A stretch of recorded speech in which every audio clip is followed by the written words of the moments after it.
reminder to all of you is that your dua getting answered immediately or not getting answered immediately has nothing to do with whether or not Allah is happy with you. It has nothing to do with that. There's no connection between those two things. And even if there was a connection, you will never know. You cannot guess what the reason is. So the first thing I want to remind myself and all of you is that prophets alayhimu salatu wasalam, all of them, much before us, Allah mentions their du'as consistently in the Quran. And Allah also mentions their problems consistently in the Quran. You don't think, for example, that Yaqub alayhi salam, the father of 12 sons, made dua for all of his sons?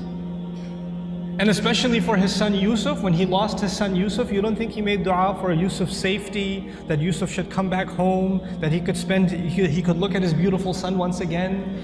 We know that he cried so much he lost his eyesight. Ibiyaddat aynahu. He lost his eyes over crying over his son.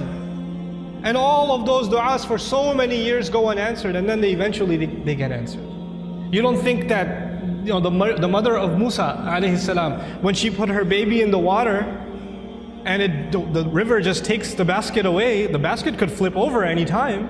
And how do you know the basket is waterproof? How do you know it's not going to leak? How do you know it's not going to hit a rock and it's done?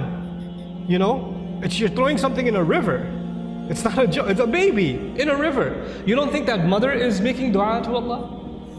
And notice the difference. In that case, in the case of Musa's mother, she makes dua to Allah, and a few hours later, she's reunited with her son. Just a few hours later.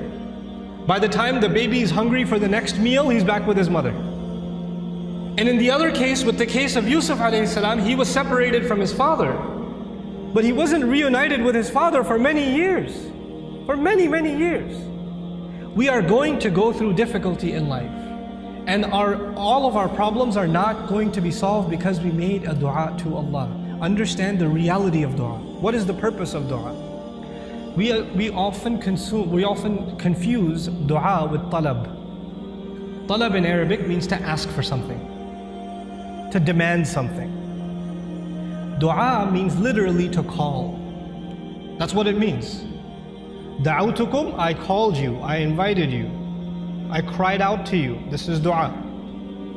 When we make dua to Allah, sometimes in that dua we are making demands. It's true. We're making requests.